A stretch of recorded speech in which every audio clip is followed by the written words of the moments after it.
Hello student, goodwill classes में आपका बहुत बहुत स्वागत है। क्लास 11th का बिजनेस स्टडी हम लोग कर रहे हैं और forms of business organisation chapter number 2 हम लोग कर रहे थे। तो डियर स्टूडेंट, ये हमारी लास्ट क्लास रहेगी। उम्मीद है आप लोगों ने पहले की वीडियोस देखी होंगी और अगर नहीं देखी है तो आप लोगों को वो ज़रूर देखनी चाहिए, क्योंकि उससे पहले आप इन चीज़ों को कंप्लीट करने में आपको प्रॉब्लम होगा, क्योंकि कुछ टेक्निकल टर्म्स हैं जो आप लोगों ने क्लास 11 से पहले नहीं किए हैं और अभी तक नहीं की होंगी आपने। ठीक है, कुछ चीज़ें ऐसी हैं जो आप लोगों को जब तक आप क्लास नहीं देखेंगे तो नहीं समझ आएगी, और आप उनको देखिए। कोई प्रॉब्लम आती है तो आप हमारा डिस्क्रिप्शन बॉक्स में व्हाट्सएप नंबर दिया हुआ है, व्हाट्सएप नंबर पर आप कांटेक्ट कर सकते हैं। किसी भी तरीके का कोई डाउट है तो आप पूछ सकते हैं। तो देखते हैं अपना point number, comparative evaluation of forms of organisation. देखिए क्या होता है कि हमने देखा था इस चैप्टर के अंदर कि बिजनेस की कई फॉर्म्स थी, वो सारी फॉर्म्स यहाँ पर लिखी हुई हैं। जैसे फर्स्ट नंबर पर देख लीजिए, आप लिखा है सोल प्रोप्राइटरशिप, एकल स्वामित्व। सेकंड नंबर पर लिखा हुआ है पार्टनरशिप। थर्ड नंबर पर लिखा हुआ है joint Hindu family, cooperative society और joint stock company. These are 5 types of organisation. ठीक है, बिजनेस ऑर्गेनाइजेशन। तो अब आपको ये देखना है, यहाँ पर इसको इकट्ठा एक साथ दे दिया गया। काफ़ी इन्फॉर्मेटिव है ये वीडियो। ठीक है, तो जिसने पहले नहीं देखा होगा थोड़ा प्रॉब्लम जरूर आएगी, तो कंटिन्यू कीजिए। आप एक बार पहले जा करके उसको जरूर देखिएगा प्लीज़। तो सबसे पहले हम देख लेते हैं। देखिए फॉर्मेशन है। फॉर्मेशन में आप देखिए कि ये बताया कि फॉर्मेशन किस तरीके से होता है, किस तरीके से ये ऑर्गेनाइजेशन बनती है। इजी है फॉर्मेशन, टफ है, ये बताया है। फर्स्ट नंबर पर आप देख लीजिए, एक सोल प्रोप्राइटरशिप बिजनेस कौन सा होता है जिसमें एक सिंगल ओनर होता है। तो फर्स्ट नंबर पर इसीलिए लिखा हुआ है कि मिनिमल लीगल फॉर्मेलिटीज़। तो मिनिमम लीगल फॉर्मेलिटीज़ होती है, ईजी होता है इसका फॉर्मेशन। सेकंड नंबर पर देखो पार्टनरशिप है। पार्टनरशिप क्या है? Registration is optional, easy formation. अगर आप चाहें तो इसका भी फॉर्मेशन करना इजी है, तो इजीली आप फॉर्म कर सकते हैं अपनी पार्टनरशिप, और चाहें तो रजिस्टर्ड कराएं और ना कराएं, क्योंकि ऑप्शनल है। नंबर थर्ड पे क्या लिखा है देख लीजिए। थर्ड नंबर पर लिखा है कि नंबर थर्ड पे लिखा है ज्वाइंट हिंदू फैमिली बिजनेस कौन सा होता था, जिसमें हिंदू फैमिली के बिजनेस होता था। और हमने ये समझा था इसमें कि इंडिया के अंदर ही इस टाइप का बिजनेस पाया जाता है। इसका रजिस्ट्रेशन कंपलसरी होता था और ग्रेटर लीगल फॉर्मेलिटीज़ होती थी। मतलब लीगल फॉर्मेलिटीज़ होती है जब हम इसको ज्वाइंट हिंदू फैमिली बिजनेस में क्या हो गया था। हाँ, देख लेते हैं दोबारा से कि लेस लीगल फॉर्मेलिटीज़ हैं यहाँ पर, और एग्जेम्पशन फ्रॉम रजिस्ट्रेशन जरूर नहीं है कराना, इजी फॉर्मेशन है। अब आ जाते हैं कोऑपरेटिव सोसाइटी। कोऑपरेटिव सोसाइटी होती है म्यूचुअल हेल्प के लिए कुछ सोसाइटी बनाई जाती थी, इसके बारे में हमने देखा था। और कोई भी म्यूचुअल अपना ऑब्जेक्टिव है, ठीक है, कुछ ऐसे लोग जो मिनिमम इनकम रहती है उनकी, और कुछ अपना ऑब्जेक्टिव पूरा करने के लिए एसोसिएशन बना लेते हैं। तो काफ़ी अलग अलग तरीके की एसोसिएशन हमने देखी थी यहाँ पर। तो इसका फॉर्मेशन क्या था? रजिस्ट्रेशन कराना कंपलसरी है, और ग्रेटर लीगल कुछ फॉर्मेलिटीज़ होती हैं जो हम लोगों को पूरी करनी पड़ती हैं, और कंपनी लास्ट में है इसकी। तो रजिस्ट्रेशन कंपलसरी है और इनका लेंदी प्रोसेस है काफ़ी फॉर्मेशन का। ठीक है, फॉर्मेशन को लेकर के हमने पॉइंट देख लिए। अब देखते हैं कैपिटल कंट्रीब्यूशन क्या होता है। देखिए आपको पता है सोल प्रोप्राइटर के केस में अगर आप देखें एक ही मालिक है तो क्या है, इसका जो कैपिटल होता है वो लिमिटेड फाइनेंस रहता है।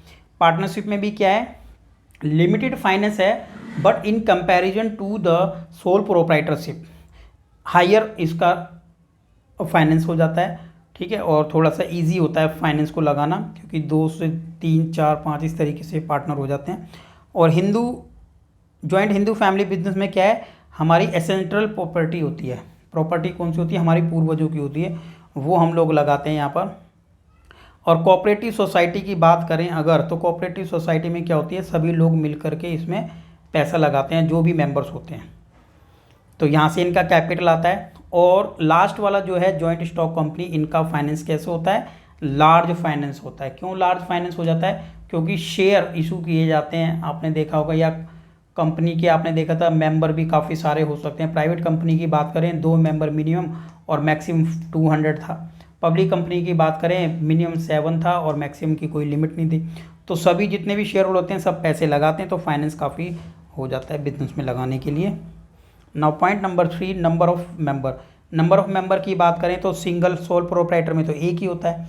पार्टनरशिप में देखा जाए मिनिमम 2 और मैक्सिमम तो 50 होता है। भाई मिनिमम 2 तो हो गई होगा, 2 से कम थोड़ी पार्टनर हो सकता है। उसके बाद है नंबर ऑफ मेंबर किसके अंदर, जॉइंट हिंदू फैमिली बिजनेस के अंदर भी मिनिमम 2 होना चाहिए, मैक्सिमम कोई लिमिट नहीं है जॉइंट हिंदू में, क्योंकि जॉइंट ही नहीं माना जाएगा जब तक 2 लोग नहीं होंगे, तो कम से कम 2 लोग होना जरूरी है। कोऑपरेटिव सोसाइटी में मिनिमम मेंबर 10 थे और मैक्सिमम की कोई लिमिट नहीं थी। और अभी ये इसके मैंने बताया कि मिनिमम प्राइवेट कंपनी के केस में 2 और मैक्सिमम की 200, और पब्लिक कंपनी के केस में मिनिमम तो होना चाहिए 7 और मैक्सिमम की कोई लिमिट नहीं मेंबर की बात करें अगर। तो आ जाते हैं पॉइंट नंबर 4 पर, कंट्रोल कैसा है। अब देखिए ना, कंट्रोल सोल प्रोप्राइटरशिप में एक अकेला ही पर्सन है जो बिजनेस पे कंट्रोल करता है, ठीक है, तो वही सारे डिसीजन लेता है। तो लिखा भी है sole owner take all decision. Partner में क्या होता है, जो पार्टनर हैं वो डिसीजन लेते हैं, पार्टनर टेक डिसीजन कलेक्टिवली।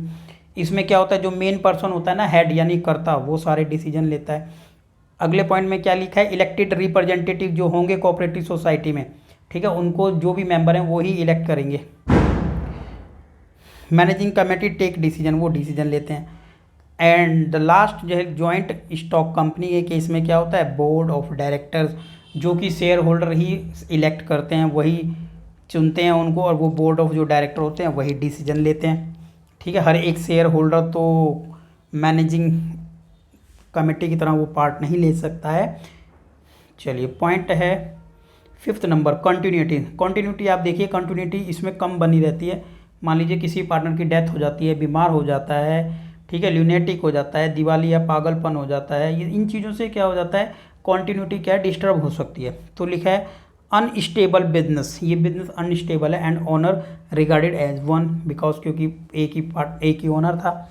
और नेक्स्ट पॉइंट में आप देख लीजिए, 2 या 2 से ज़्यादा ओनर हैं तो थोड़ा सा स्टेबल है उससे ज़्यादा, तो more stable but affected by the state of partner, partner के स्टेटस से इफेक्ट हो जाता है। कई बार किसी पार्टनर की डेथ होगी तो अकेला रह जाएगा पर्सन, तो बिजनेस बंद भी हो जाता है। स्टेबल बिजनेस, ये बिजनेस स्टेबल रहता है। कौन से की बात हो रही है, ये आपने देखा कौन से की बात हो रही है, ये हो रही है हिंदू डिवाइडेड फैमिली। जब हिंदू फैमिली बिजनेस की बात कर रहे हैं तो उस केस में डियर, तो स्टूडेंट इस केस में क्या होता है कि जब कोई करता है, जो मेन हेड है, अगर उसकी डेथ हो जाती है ना, तो जो अदर मेंबर हैं हमारे, उनमें से जो भी एल्डर होगा उसको एज अ मैनेजिंग डायरेक्टर वो आ जाता है, और वो क्या करता है, उस चीज़ को, एक्टिविटी को क्या करता है, कंट्रोल करता है सारी चीज़ों को। तो कंटिन्यूटी बनी रहती है, क्योंकि कोई दूसरा डेथ हो जाती है तो कोई दूसरा पार्टनर वो पर्सन आ जाता है एज अ हेड, तो बिजनेस चलता रहता है। और सोसाइटी के केस में क्या है, बहुत सारे मेंबर हैं, एक कोई भी पार्टनर, कोई भी मेंबर अगर किसी की डेथ हो जाती है या एक्सीडेंट हो जाता है, कोई प्रॉब्लम मिस हैपनिंग हो जाती है, तो क्या है, ये एक लीगल एंटिटी है। वैसे भी लीगल एंटिटी इसलिए है क्योंकि ये रजिस्टर्ड है, तो ये बंद नहीं होती, चलती रहती है। सेम इसी तरीके से हमारा कंपनी के केस में भी होता है, stable because of separate legal status. इसका भी लीगल स्टेटस है, सेपरेट है, कंपनी एक अलग पर्सन है, बिकॉज कोर्ट ऑफ लॉ, ठीक है, आई ऑफ लॉ, इसका एक लीगल स्टेटस है, ठीक है, तो इसलिए इसकी डेथ नहीं होती है कभी भी। परपेचुअल सक्सेशन आपने सुना होगा। चलिए 6th पॉइंट है लाइबिलिटी। लाइबिलिटी आप देख लीजिए, जितने भी मेंबर हैं यहाँ पर अनलिमिटेड लाइबिलिटी होती है। कभी भी अगर कोई आपके ऊपर क्रेडिटर कोई डिमांड कर रहा है, कोई डेब्ट आपने लिया था, डेट कोई लोन बैंक से लिया था, तो आपकी अनलिमिटेड लाइबिलिटी आपको पूरा पे करना पड़ेगा। अनलिमिटेड का मतलब है बिजनेस तो सारा जाएगा ही, और ये आपका बिजनेस है और ये आपका घर है, ठीक है।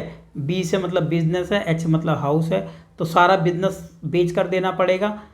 सिर्फ इसको बेच के देना पड़े तो लिमिटेड लाइबिलिटी है, और अगर यहाँ से ये भी जाएगा आपका तो अनलिमिटेड लाइबिलिटी है। तो यहाँ पर क्या आता है, अनलिमिटेड लाइबिलिटी का केस है। और नेक्स्ट पॉइंट है कि लिखा है अनलिमिटेड एंड जॉइंट।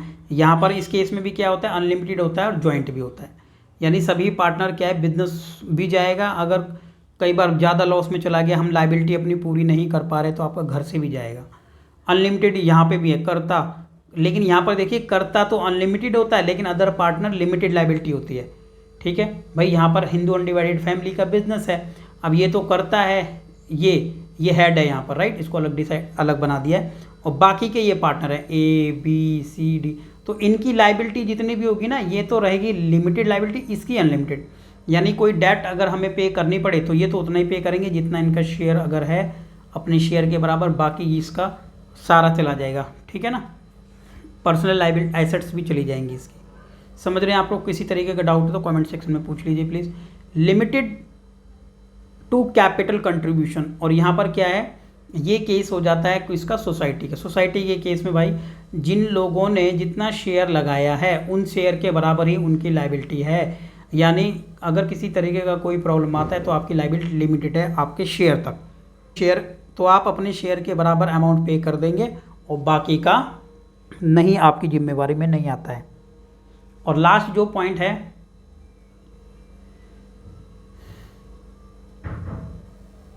देखिए लास्ट पॉइंट भी लिमिटेड लाइबिलिटी का केस है। और लिमिटेड लाइबिलिटी में डियर स्टूडेंट क्या होता था, लिमिटेड लाइबिलिटी में आप देखिए, लिमिटेड लाइबिलिटी के अंदर यही था, एक कंपनी के बहुत सारे शेयर होल्डर हो सकते हैं। ठीक है, पब्लिक कंपनी में तो लिमिट ही नहीं है, इतने सारे शेयर होल्डर हो सकते हैं।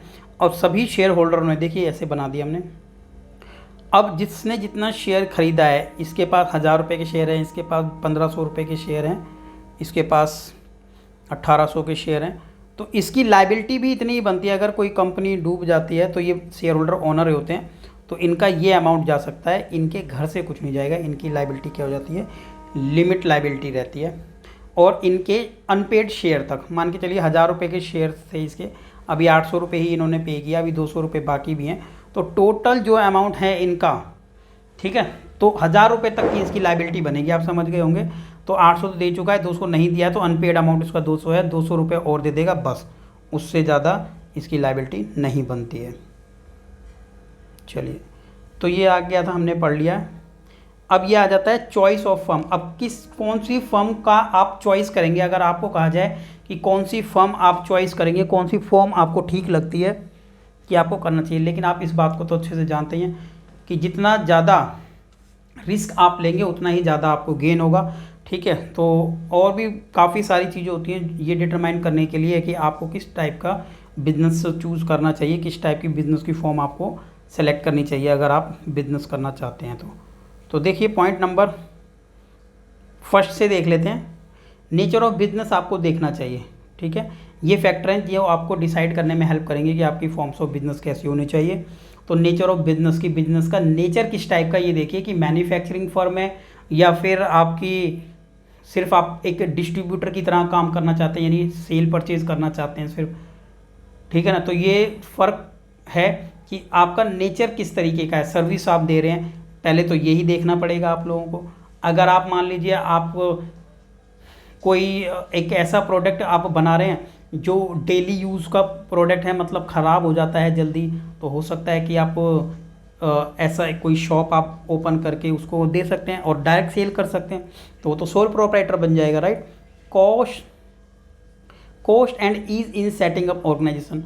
अब ये भी पॉइंट है, जब आप कोई बिजनेस सेट करने जा रहे हैं, भाई आपके पास कैपिटल कितना है, कितना कैपिटल आप बिजनेस के अंदर इन्वेस्ट कर सकते हैं। अगर स्मॉल अमाउंट इन्वेस्ट करना है तो आप इस तरीके का बिजनेस की चॉइस कर सकते हैं। तो कॉस्ट, ठीक है, ease in setting organisation. Liability देख लीजिए, अगर आपको लगता है अनलिमिटेड लाइबिलिटी भी देखी जाती है, कंपनी के केस में लिमिटेड लाइबिलिटी थी और यहाँ पर अनलिमिटेड लाइबिलिटी हो जाती है। अगर हम सोल प्रोप्राइटर की बात करें, क्योंकि इस बारे में हम अच्छे से अभी डिस्कस कर चुके हैं, ठीक है, तो कई लोग क्या करते हैं, लिमिटेड लाइबिलिटी लेना पसंद करते हैं, ज़्यादा रिस्क नहीं लेना चाहते हैं। तो इस हिसाब से आप ये देख सकते हैं कि आपको किस तरीके का बिजनेस रखना है। कॉन्टिन्यूटी भी देखी जाती है, कॉन्टिन्यूटी एंड स्टेबिलिटी। कई बार हम एक ऐसा बिजनेस स्टार्ट कर लेते हैं, सोल प्रोप्राइटर वाला कर लीजिए, किसी तरीके की कोई प्रॉब्लम रहेगी तो बिजनेस तुरंत बंद होने के चांसेस बढ़ जाते हैं। फिर आप पार्टनरशिप पे चले जाएंगे, आपको लगेगा नहीं 2 या 3 लोग होने चाहिए और हम एक पार्टनरशिप बिजनेस करेंगे, किसी एक को किसी भी तरीके की मिसहैपनिंग या कुछ प्रॉब्लम होती है तो उसको आगे रन किया जा सके। आप फिर उसके बाद आगे भी जा सकते हैं। कंपनी में भी, कंपनी में हो सकता है कि आप कुछ लोग, आप पब्लिक से पैसा इकट्ठा कर लिया, बिजनेस आपका चलता चला जाएगा। ठीक है, लॉन्ग रन आपका बिजनेस चलेगा। तो कंटिन्यूटी आप माइंड में रखते हैं। तो मैनेजरियल एबिलिटी, मैनेजरियल एबिलिटी आप देखोगे जब भी आप बिज़नेस की चॉइस करोगे तो आपको पता है कि किस स्केल तक आप अपने बिजनेस को ले जाएंगे बहुत हायर स्केल तक ले जाएंगे तो मैनेजरियल स्किल्स की रिक्वायरमेंट रहेगी। अलग अलग फील्ड के लिए अलग अलग मैनेजरियल स्किल आपके अंदर होना चाहिए, ठीक है। तो अगर आप वहाँ तक जाना चाहते हैं तो सोल प्रोप्राइटरशिप में तो आप हर जगह चांसेस आपके हैं कि आप फिट हो जाएंगे, ठीक है। कोई भी बिजनेस आप सोल प्रोप्राइटरशिप की फॉर्म में कर सकते हैं। उसके बाद आ जाएगा कैपिटल कंसिडरेशन। अब कैपिटल पॉइंट ये अब आया, देखिए जब हम बात करें कि पब्लिक कंपनी की या फिर कंपनी प्राइवेट कंपनी की बात करें तो आपने देखा होगा कई लोग मिल करके शेयर इशू करते हैं, पब्लिक से पैसा रेज करते हैं, अपने बिजनेस में लगाते हैं, प्रॉफिट अर्न करते हैं। प्रॉफिट अर्न करने के बाद जितने भी शेयर होल्डर होते हैं उनको डिविडेंड देते हैं, जो भी रिमेनिंग बच जाता है खुद आपस में डिस्ट्रीब्यूट कर लेते हैं।